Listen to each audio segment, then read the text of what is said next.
Welcome everyone. This is Celine on the Luscious Living podcast, and I am so excited to have Jeff McKay on the show with me today.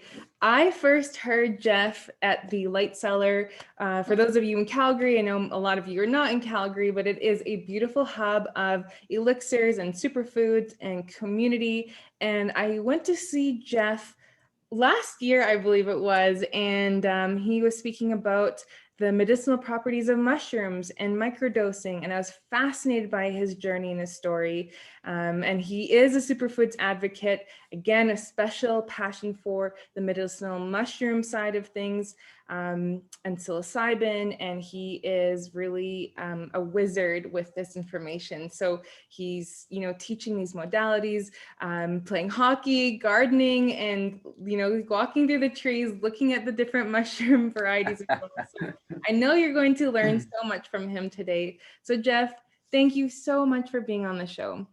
Yes, you're very welcome. It's a pleasure to be here. And yeah, we'll get right into it. It's a fascinating topic. We'll try and shed some stigma and just shine some light onto it. I know it's there's a lot of fear around it still, and a lot of it's illegal. I think that's the biggest one for most people. I meet so many people, especially mothers, people in that type of mindset, who simply because it's illegal, they don't want to entertain it, don't want to talk about it.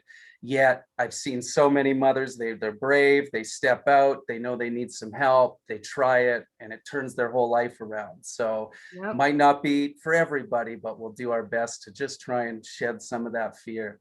I love it. So actually, let's dive right into it. I know that could be the number one question on people's mind, about medicinal mushrooms. I've had very healing processes, and I know you have as well. Why are these mushrooms illegal? Oh, what a question. I think I think for many, many different reasons. You could argue from the pharmaceutical standpoint, and I think right now that's the biggest hurdle. We'll just zoom into why is it illegal right now? How come we haven't gotten rid of these draconian old school laws? And it's simply because there's a heck of a lot of money to be made in keeping you depressed, and reoccurring appointments and reoccurring medications. These are the things that fit their model. Whereas even for microdosing, most people would say, you could do a couple macro dose sessions, get rid of your depression. But even for microdosing, it might take a bit longer. But if you're really using your tools, a lot of the stuff you talk about on your podcast, using the microdosing to eat healthier, to do the fasts, do the cleanses, get the hormones balanced, things like that, you will get everlasting change. Like for me right now, I'm microdosing today just to be in the spirit and in the podcast, but it's a secret weapon on my shelf.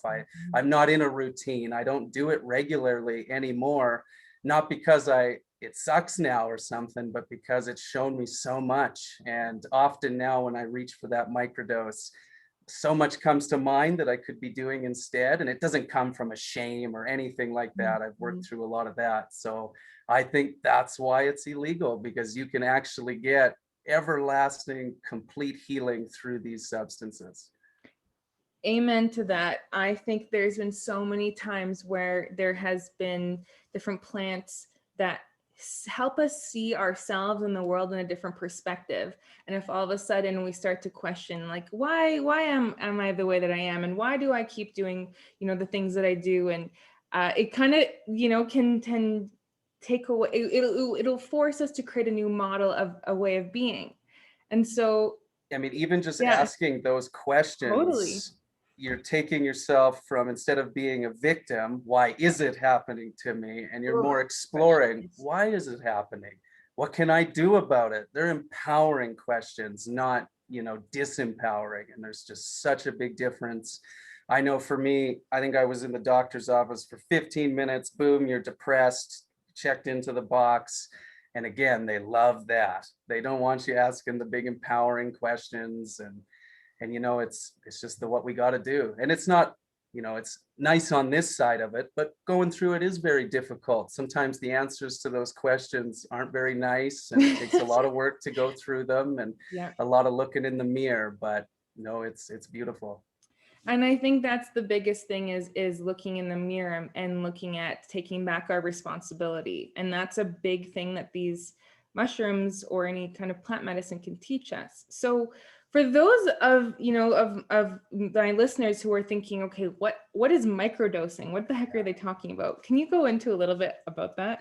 Good point. Let's get back to basics for sure. So generally, microdosing is taking a below threshold dose of a psychoactive substance. So today, my experience is almost strictly in mushrooms, magic mushrooms. These contain psilocybin. Yeah, LSD is similar, although not the same. I've done it a few times. There's some notes, differences for sure. But generally, when people use the word microdosing, they can be talking about cannabis, they can be talking about mushrooms. I think it is important to know which one they're talking about. They're all very different. But we're just taking that, below threshold or sub-perceptual dosage, and that can be a little misleading.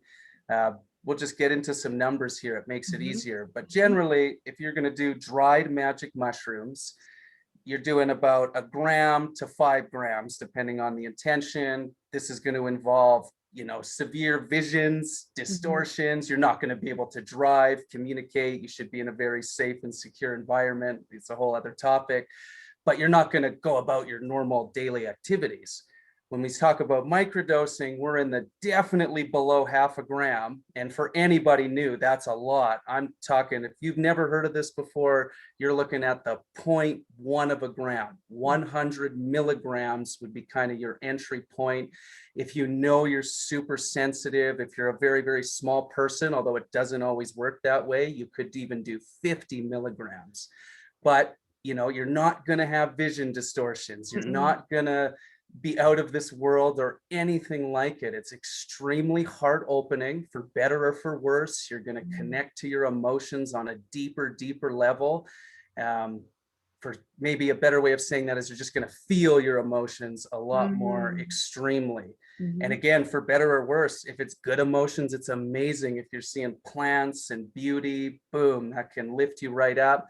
If you're doing more contemplation about deeper traumas and stuff, you're going to feel that a lot more deeply too. So keep that in mind. But again, back to the original question, a microdose is, let's say, below 400 milligrams of magic mushrooms. And not to confuse people, but there is caveats like truffle mushrooms. I think 1 gram is a microdose, but that's more of a European thing. We won't get into that too much. But this is where, again, we talked about it a bit before we started recording. You get these crazy opposing views. I'll have not fighting, but a heated debate with someone on YouTube. And then at the very end, it turns out he's talking about truffle mushrooms. I'm talking about golden teachers, and we're both completely right. So generally speaking, you just got to know which mushroom. Most of them fall into what we're talking about now, where you're going to start at 100 milligrams, maybe do a bit less, bit more. And yeah, that's a microdose. I love it. So what can people expect? And actually, even before that, why would someone microdose? Why would they choose to? Well, this might be a bit too woo-woo for someone who's never microdosed, but if you're listening to this and you're feeling a bit of a calling, generally that's the reason. That's why you're going to start getting into it. From a more analytical, scientific point of view, there's mood elevation, lots of mood elevation possibilities, especially when you work through some of the initial emotions that may come up. And I would say that's actually the number one benefit, is we get constipated with emotions. We don't have the tools to deal with them. Yeah, we just get backed up. Like you don't, something might have happened this morning and we're doing this podcast, don't have time to think about it, or things like that. And maybe you never circle back to it, but the subconscious never forgets. The body never forgets. So when we do these mushrooms, it just opens up this backlog for us to process, which again, for better or worse, it's not always fun. But once processed, your ability to live in the present moment is heightened, so much easier. You don't have all that baggage holding you down. And if you still have a lot of baggage, you can use the microdosing to explore it further. Maybe it's not a past trauma, but something coming in the future. Trying to think of a good example, maybe a job decision, or am I moving here or moving there? Microdosing isn't just going to erase that stress, but it may help you delve into it a lot deeper. So I'd say overall that the number one benefit is stress management. It's an excellent tool to get into your emotions, to get through your stress. As long as people understand, it's so important, it's not going to do it on its own. You still have to implement. It's different for everyone. For some people it's yoga, other people it's running, some people's weightlifting, some people it's the diet they need to focus on, other people it's their relationships. We're all so different. The mushrooms go hand in hand with doing that work. They don't replace it. One of the saddest YouTube comments I read, just had another one 2 days ago, is, oh, Jeff, was feeling so good while microdosing, everything was perfect, and now I'm not microdosing and I'm right back where I started. Now, I don't know that person, so maybe I'm unfairly judging them, but in my experience, when someone tells me that and we get to have a deeper conversation, they were riding the high of microdosing. This is similar to any new thing, new product, it can happen with anything, but you didn't do any work while on that high. And it's so important to capitalize on that. Exactly, the integration. And with microdosing, when you have a macrodose, the integration is so important. Yeah. And you might not even know what that means till after the experience, because I sit for people all the time and they have their intentions, but what actually comes up is really different. Now we got to talk about that. We got to go through it, try and integrate it into your life. It's more obvious is what I'm getting at. There's like this great big experience that needs to be digested. With microdosing, it is so important to have an intent. Why are you doing it? And that's what you come back to. There's not going to be a big event. I mean, there might be, you might have a meditation while microdosing or who knows, but you must keep circling back to that intent. And it can be simple. If, like for me, I was depressed, I wanted to feel more joy. Every day I drink the mushrooms, I want to feel more joy. You keep thinking about it, and from there it builds. This brings me joy. This doesn't. This brings me joy, and you go from there. So I like to say intent equals integration in this microdosing world. It's a little more simple, and when you're taking the big doses, not that the integration is more simple, but what we're talking about is easier to get a concept of. But with microdosing, you have to keep working on something, and it's a lot of work. And that's why now when I go to microdose, there's a part of me that's like, are you sure? Yeah, are you ready for this? Yeah. Do you really want to? And when you're coming from a place of hurting, like depression, anxiety, that's an easy yes, let's get through this. I want to heal. I'm just talking about as you get a little more, the finer lessons, it's like, no, I'll take the slow path and just live in the moment for now. But in a nutshell, there you go. I find that microdosing is very, very subtle. Like when I have microdose, I don't feel that I've taken mushrooms. It's like almost similar to coffee. It's like like some sort of external substance. But what I found microdosing is made me realize that I was like, why do I feel anxious? Like I didn't know why. I'm like, nothing in my surroundings would ever indicate, but I found through microdosing, through using your product, I was like, oh, I have like little stuff in the back of my head. It's like a conversation here, just something that I need to do there. Little things that I would just push aside. I was like, oh. And then I would have those conversations that I didn't think was a big deal. But then all of a sudden my heart space was clear. I'm like, that's what the power of microdosing has done for me. Or even, just like, I think I can't remember if we're recording or not, but it helps us see things from a different perspective. And that I really feel like that's what you're also, I'm paraphrasing what you're saying too, is whether it's the depression. So, it's like not the thing, it's not like it's the thing that's going to help, but it's the thing that helps us see it from a new perspective because we're a fish in our own water. So how did, mushrooms, microdosing help you through depression and how can it help others with mental health? Oh, for sure. Great question. So for me, I was at a period of my life where I'd gotten fired from a job. Things were getting real, a lot of past emotions coming up. And I went on this great healing journey, which was catalyzed by a macro dose of magic mushrooms. And I had done ayahuasca a couple years before. I wasn't new to the idea of plant medicines, but for some reason, never looked at mushrooms in that light. To me, it was more of a for fun, for partying. I hadn't done them in years at the time. And I'd come across microdosing. And specifically at the time, like I was having trouble integrating from that mushroom experience. Like the mushroom showed me so much love and beauty that I have inside. Yet you wake up a week later still feeling sluggish. There's more to work on. So I wanted to take that bigger experience and I needed it more digestible. I needed it smaller and day by day so I could actually comprehend what it was trying to tell me, if that makes sense. So I'd gotten some advice from a friend and I just went hard. He said, yeah, pick some intentions, do a month straight. And at the time he told me it was important to take breaks, but I didn't realize you should take breaks every week. And we'll get into that after this. But I went 30 days straight, by the end of which I was taking almost a gram a day because your tolerance is so high. And again, that's not advised. We'll get into how to avoid that. But wow, it worked. And what worked about it was, again, like I'm writing these intents, like a one-liner. Again, I want to feel more joy. And by the end of a week, there'd be a paragraph under that line of the things I learned. And it's funny, you mentioned the conversations you're having in your head, and you don't realize how important those are, but you're literally resolving like knots in your subconscious, things that don't make sense, things that aren't congruent anymore. They maybe worked for you before, but they're not lining up now. And it's through those conversations that healing can really happen. And for me, it was just important to write it down. And while microdosing, it's like you just have a wise man inside or a wise woman. You know, it's like you're upgraded.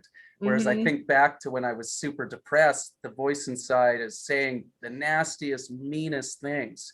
So, you know, don't ever hate on that voice. It just needs to be trained and loved and talked through. And eventually, I don't know if this makes sense, but it's almost like you're above the voice for a bit, training it, getting it online, and eventually it surpasses you and it becomes your inner guidance, your true higher self, if you will, on the inside.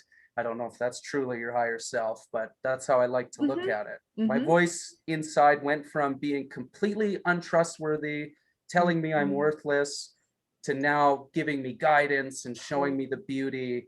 And through microdosing, eating healthy, and different practices, it was huge. And I love how you said that about the conversations inside, because that's exactly what the microdose does, highlights all that. Yeah, it's so true. And like, because we get so used to our normal that those thoughts become repetitive and we don't even realize. You become the thoughts. Yeah, exactly. And then that I find that the mushrooms can, and especially the golden teacher variety, can actually, it's almost like there is this wise person inside saying, here, I'm guiding you towards this. Like, you have been avoiding looking at this or whatever it is. There's and same with ayahuasca, there is a essence, there is a spirit inside of these that works its way through us, right? Yes, 100%. And it's intelligent. I often tell people your first month microdosing, first week, whatever it is likely going to be very awesome. Even with doing all these tools, everything, you're going to crash a bit. I don't know if that's the real work, or maybe those are bad words to use, but the work's going to get a little more intense. And then when you break through that, that's when you're in the money zone. Like I said, for me now, it's interesting. I almost feel sometimes out of touch with the microdosing because I don't do it that much anymore. But I feel like that in itself is a huge testimony to microdosing. It's not like an antidepressant that I'm still on and I'm still telling you to get on it because it's the best ever, yet I still need it over here, which hasn't been the case, you know. And I'm not saying I'm perfect by any means. We all. And the time will come, but it's a glorious medicine, and I hope more people get into it. And I hope we can get it at least decriminalized. Would be so nice. Totally. You know, it's put a dampener on it from my side of things. We had 2 major busts this summer, actually, in Calgary, mushroom related. And granted, they were pretty big scale. It would be pretty hard to argue that they were spiritual people sharing medicine. I think one had like 600 pounds, just something unreal. They showed a picture of the house. The whole house is a mushroom. It was kind of cool. Whoa. But it was the wording in the article that was so sad. You could have just swapped mushrooms for cocaine, Yep. and it would have made more sense. Yep. Just how they're coming at it, and what were they saying? Danger to the community and so on. And so it's, we've got a long way to go on that front still. We do, and it's exciting. There has been a facility in Alberta, the first in Alberta in Calgary. We have I'm not 100% sure. It's Atma Journey, and I'm still learning about it. But it's really a facilitation where people can be guided in that. And on that note, I would love to know, what is one thing that you feel like you really gained as medicine from microdosing that you maybe wouldn't have otherwise learned? Well, I'd say confidence. Confidence. A very, like, not surface level confidence, like a very deep, I can handle anything, and I don't say that lightly. I don't say it from the ego standpoint. I only say that to myself when something's facing me. And sometimes it's as simple as an emotion. Like you wake up just feeling crappy, yet this larger voice will come in. No, I can handle anything. And that took time, that took cultivation, but I would say that's the number one thing. Just a strong foundation, because I know who I am, I know what I want to do, and not much is going to get in the way.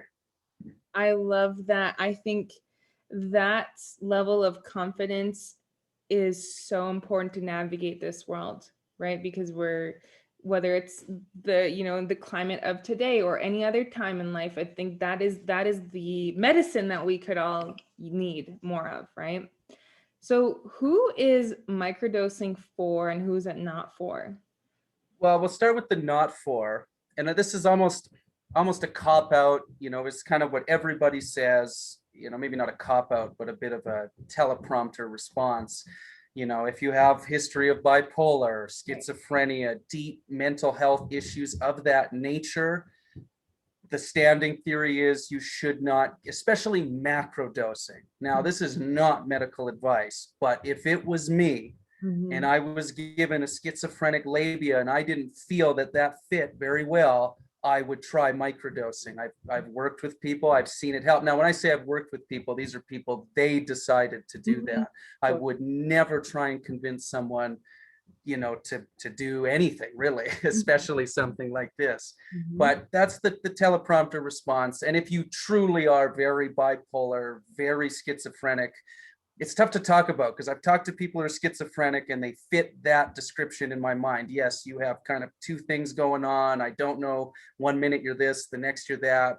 Other people I meet with the schizophrenic label who I'm like, are you sure? You might want to get a second opinion. Like, you seem pretty. So this is where it gets confusing. People get labeled, might have been 20 years ago. It doesn't really fit anymore. So you got to decide if these labels fit you or not. But if you truly are schizophrenic, bipolar, the standard thinking is a mushroom journey. Even a microdose, if it was a bit too high, could be the catalyst to set you off into a mental spin where now you need to go to a hospital, and we don't want that. So make sure you're not in that area. Now, beyond that, who it's for, I would say anyone who feels called to it. There's no toxicity in these mushrooms. Again, let's just talk about golden teachers. That's what I know. I think most mushrooms fall under this category, but they're not toxic. There's no what they call an LDL 50. It's like a lethal dose 50, how much of something to kill a human. And it's not, there's none of that for mushrooms. I think water is more lethal in terms of how much it would take. So the way I like to put it is everything in your medicine cabinet is likely more dangerous from a physical standpoint. If you take too much mushrooms and you're not ready for it, yes, mentally you could cause some harm. But I think that would be more workable than the harm caused from taking all the Tylenol by accident, So I don't think there's any fear. Your biggest threat is prosecution, is being caught. And my tips there are grow kits can be gotten legally. The reason being is mushrooms were made illegal when LSD was made illegal. And LSD is just a chemical that they synthesized from a fungus, but it's just lysergic. I can't fully remember. So they did the same thing with mushrooms. They just made the active ingredient illegal. Like magic mushrooms aren't illegal. Psilocybin is illegal. I see. And what's funny is the mushroom is the apple of the apple tree. It's the sex organ of the organism. It's the actual mycelium that is the body, and that's all legal. So you can get inoculated grain, you can get everything to grow. There's beautiful grow kits out there. Just make sure you order from within Canada. The border would definitely have issues with it.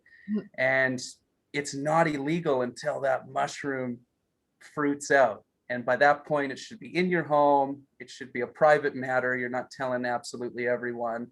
And then it's much safer. You're not buying on the corner, things like that. But no, a bit of a tangent, but it's definitely microdosing can benefit so many people on both ends of the spectrum. You're very depressed. You know you need to eat healthier. You know you need to run and exercise. You're so sick of people telling you that, but you still can't do it. The mushrooms very likely could be the catalyst to get you into your routine, get you doing those things. And then on the other end of the spectrum, high intensity athletes, things of that nature, it can be extremely beneficial to your cognitive function. So better memory, sharper, quicker. If you're in a high intensity job, like high level management, lots of stress, then it can be either used at work to improve those. But I will give a caveat here. If you use microdosing at work, you're likely going to come home much more tired. You're going to have spent your day at work more of your energy pie. So it'll get you further along at your job. You'll be doing great. But if you have a family to come home to, maybe look at microdosing when you come home to get out of the work mode, connect with your kids, get on that level. They're very adaptable. Just depends on your intention. I love that. Thank you for that. And so when someone is microdosing, what do you suggest for them to do, as in throughout the day, or even tools of self-exploration? Good question. I mean, I love meditation. I think it's just the gateway to everything. Through meditation, meditation also clears that emotional backlog that we talked about. If you just go, and there's many different types of meditation, but I think the most standard one is you go and you're just trying to breathe. And yes, unless you're a monk, your mind is going to wander off. You just bring it back to the breath. And every time you do that, it wanders and come back. It's like a letting go. Some people describe it as like a bubbling that's happening, and all the bubbles just need to come up and go. And when they're gone, they're gone. And again, your ability to be present will be so much increased. And people might say, well, why do I want to be present? Well, the body's going to tell you everything. If it needs to run, if it needs to eat more, eat less, what it needs to eat. If you can kind of get through all the stress and all the things that don't need to be there, everything just becomes so much more clear. And healing happens. 100%. And then you can start to put your plan together. For me, again, meditation, exercise. I love my intermittent fasting, but I am a male, and I know from my partner that is very different for females, the intermittent fasting. Be careful. Don't skip calories. Don't skip fats and meals.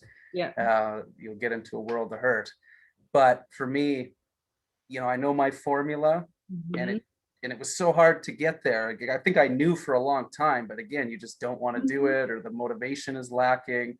The microdosing got me to figure out what that formula was, and then help me hammer it home into habit. So now I've got my baseline, and I have, yes, I'll wake up feeling a bit of depression, a bit of anxiety, a bit of this, a bit of that, but the foundation is solid, and you can just go from there. It's just different, right? Because maybe in the past it'd be like you're feeling that way, and then we would have certain habits that kind of keep going down from there, versus the tools. It's a tool in the toolbox of a vital, healthy life, right? Yeah, I would think, like a great plan, if I could go back and do it again, would be to put the plan together and be open to the plan changing. Like, I know I need to wake up early. I need to start getting up at a better time. I need to intermittent fast and drink clean or more water, whatever your plan is.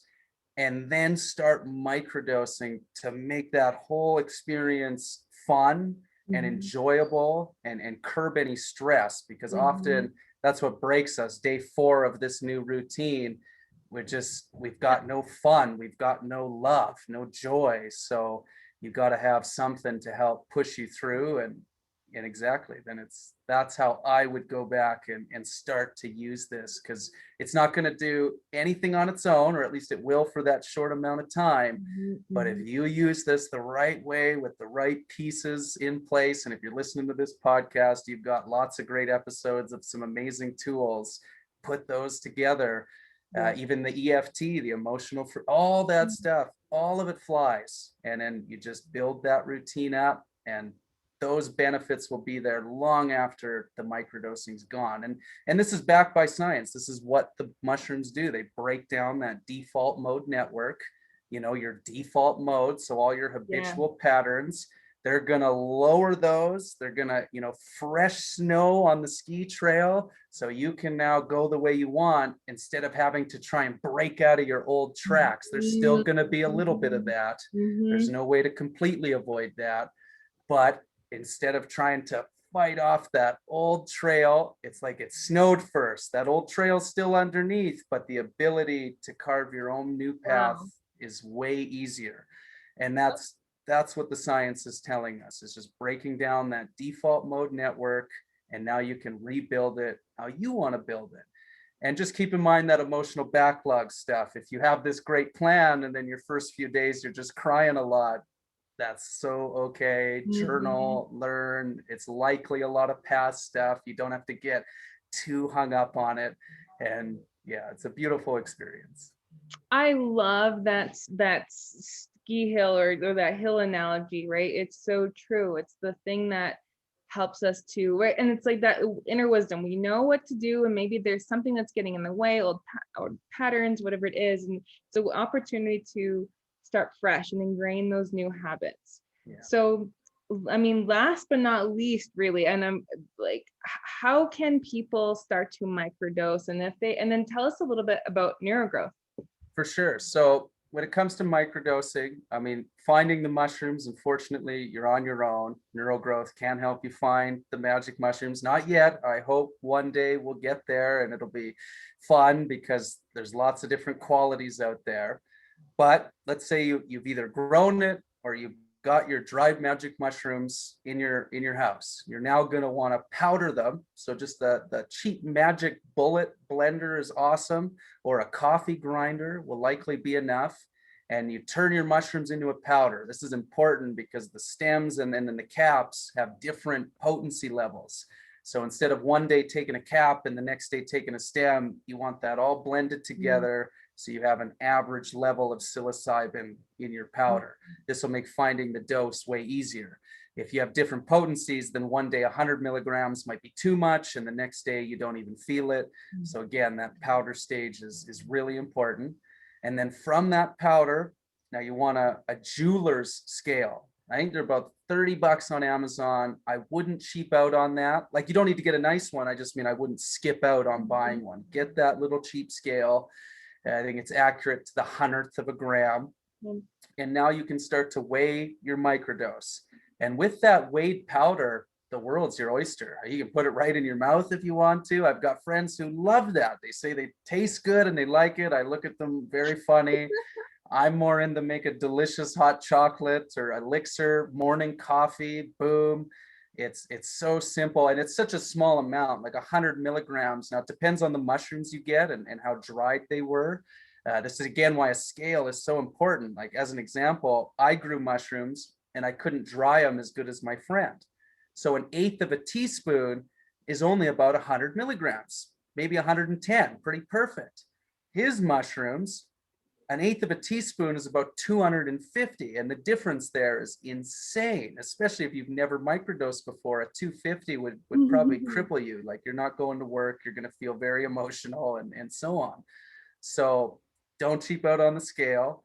And once you have that powdered mushrooms in the scale, you can do elixirs, coffee, throw it in a juice, anything. The mushrooms are not soluble. So unfortunately, if you get a little bit there, you do want to choke them down. But again, it's such a small amount. If anything chocolatey, you're not going to taste it one bit. And then from there, I recommend, now there's many different schedules. This is again where you get violently opposed people. So people will say, you have to do the James Fadiman. You have to do 1 day on and then 2 or more days off. And this comes from research about macrodosing and tolerance. And even James Fadiman said himself, it's not his protocol. It's just what he started with and went on with, So again, there's all these crazy ideas. You got to do this. But where the Fadiman protocol is awesome is finding that perfect dosage. Because let's say you take 100 milligrams, you can assess how you react. And over the next 2 days of not taking it, your tolerance will completely reset and you can try again, more or less, find that perfect dose. Now, for me, that got really confusing. Like, am I on? Am I off? It didn't fit our lives. Like, we work. So I was like, okay, what happens if I just do 5 days on? Pretty much everyone said, you're not going to feel it. You're going to have to take way too much day 4 or 5. That was not my experience. Not at all. Now, again, the superfoods, your health, this is all going to play a role. I think the quicker your body can detox, the quicker, these tolerances come down. But as a general rule of thumb, once you find that dosage, just start experimenting with these different routines. If the Fadiman one, where you're doing it day on, 2 days off, works great, then that's your truth. That's beautiful. For me, I love doing Monday to Friday. That's when I had to go to work. It was part of my morning routine. It just fit beautifully. I'd read my intention and then at the end of the day, come back to it, anything I learned. And that's what's important, just getting in this routine. We're revisiting that intention and you just go from there.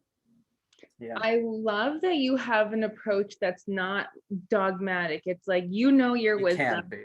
Let the mushrooms tell you your wisdom, right? And I appreciate, and that's why I respect your approach and why I wanted to have you on here, because it's not like it's empowering people to say, here's some medicine that can help. You will be taught your own medicine, literally, and and it's a revolutionary and a very empowering way to teach people about these plants. And you'll be smart. Like, if on day 4 what hit you really good on day 1 isn't doing it anymore, then you'll know for yourself, okay, I have reached this tolerance threshold and I need to take a few days off. And I will say the 5 days is probably the maximum. I wouldn't do 6 or 7. So every 7-day week, you want to take at least 2 days off, reset the tolerance. And then furthermore, every month or 2 months, again, it depends on what I would say 2 months, you're going to want to try and take a full month off. This is just important for your own healing, to experience life now without the mushrooms. Again, of course, you're going to go through the pendulum swinging. You're going to feel like you're regressing. This is a great opportunity to journal, and that your issues will change. They might you feel the same emotions, but the situations change. They might have come up a bit differently, and it's just part of the healing process. And it's in that month off that you will learn the intentions for the next round if you need another round. And then it just keeps going in a beautiful cycle. New things come up, old things get healed. And like I said, eventually you'll get to a point where you'll struggle. You'll be like, I don't know what my intention should be. And you might feel a bit sad because you'll kind of know in your heart it's time to not use the mushrooms anymore, and they were so good to you. But that's a beautiful place to get to. It really is. And that is true medicine right there. It's like, this is what I need right now. I think, again, you'll know, and same with other plant medicines. And I've participated in ayahuasca ceremony. It's just like, I didn't feel like I needed to. It was just like a thing that I just experienced. I got what I needed, integrated, continued to integrate even years later. And I think that's the wisdom of it. And that's why they have their own intelligence. They will tell you, like, this is not what you need anymore, and you'll know. Of course. So I love that. And then where can people find out more about you, about neurogrowth, and anything else that you just really want people to know about?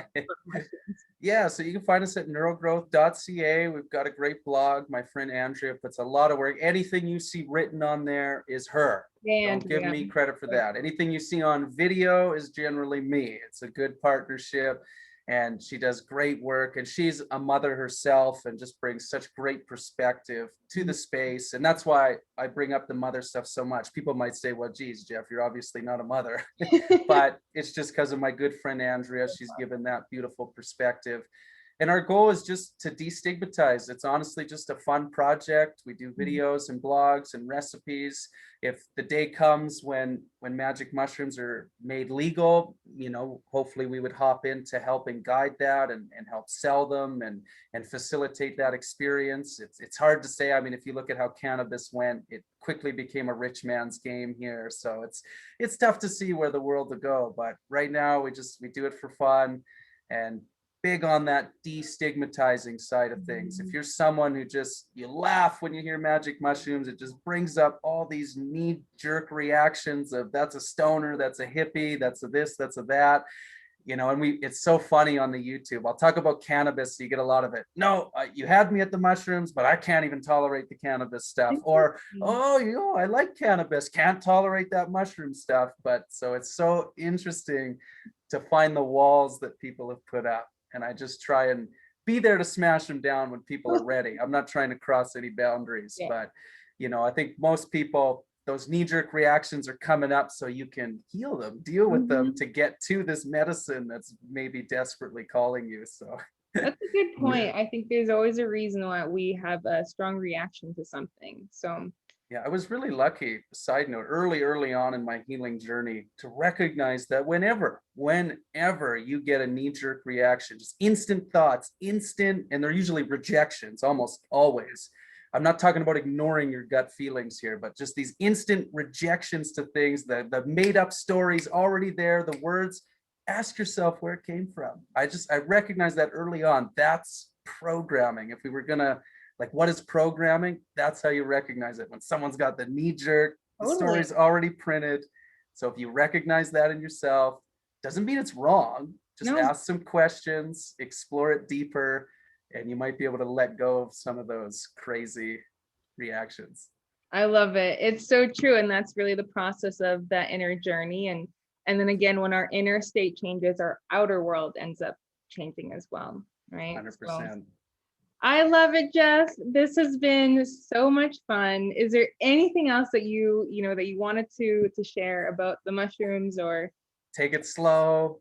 You know, it can go two ways, where, like I said, it gets really good and then you go through it, or sometimes it gets worse before it gets better. Be very kind to yourself. Don't give up right away. See it through for a month, find a schedule, and just go from there. And if it's like anything, it's not for everyone. There's no one size fits all. If it doesn't end up being your medicine, you move on. There's so much more out there, and just keep being kind to yourself, and that's the real ticket. That's the real medicine too.